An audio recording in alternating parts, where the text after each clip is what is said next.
Hello, everyone. My name is Nika Guecci, and I'm the Executive Director for the Center for Mindfulness, Compassion, and Resilience at Arizona State University. You just completed the module on stress, which I hope was enlightening for you. You learned about how stress can affect your body, mind, and mood. So, how can you work through stress in your life? This upcoming module will be about mindfulness. This may be a familiar concept to you, or you may just be hearing about it now. As defined by Dr. John Kabat-Zinn of the Center for Mindfulness in the University of Massachusetts Medical School, mindfulness is a moment-to-moment, non-judgmental awareness. Simply put, mindfulness is a way of paying attention to your life, your daily habits, your emotions, the way you interact with others. Habits are important time-saving devices. Imagine if we took on every task, tying shoelaces, brushing teeth, or driving a car, as if we were just learning it for the first time. Imagine how much time that would take out of your day.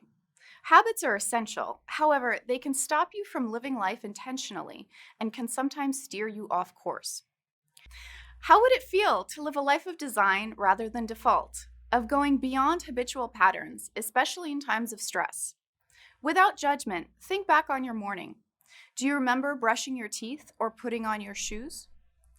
External circumstances, as well as the internal chatter within our own mind, can have us running on automatic, without much thought as to what is going on around us.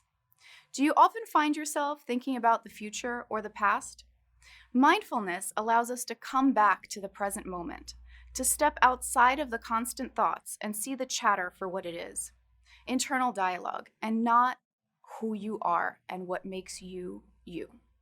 Mindfulness is a way to be instead of do. It's a process. It's not something that you do once and you're done. Just like you need to eat well every day to have a healthy diet, so too mindfulness works best when it's a daily practice.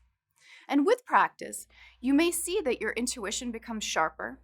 You may notice that you sense more. You may see, hear, smell, or taste more richly. I've heard yogis say that life is not measured in how many years you live, but in how many breaths you take. Imagine if each of those breaths were full of awareness and really being in the present moment. In this module, you'll hear about meditation or a formal sitting practice with a focus on the breath or a mantra. Meditation is not the same thing as mindfulness. Rather, it's a way to become more centered by intentionally calming the internal chatter within yourself. You will also find information on the attitudinal foundations of mindfulness, and these are the 7 concepts that are key to a practice. A mindfulness practice can allow you to see differently from your usual habitual way of doing, and this can make your thinking more creative and expansive. Life purpose and finding meaning will be explored, and we will talk about how a practice can help expand your view on your own life. Finally, mindfulness can be helpful in becoming aware of your physical self and allow you to be more aware of your stress responses. Awareness of stress responses can, in turn, allow you to choose your reactions less habitually and more intentionally. For this section, you will be invited to do a body scan, in which your attention will turn to physical sensations. BKS Iyengar, one of the fathers of modern yoga who brought the practice to the West, said, "You do not need to seek freedom in some distant land, for it exists within your own body, heart, mind, and soul." Please consider all of this as you enjoy the next module.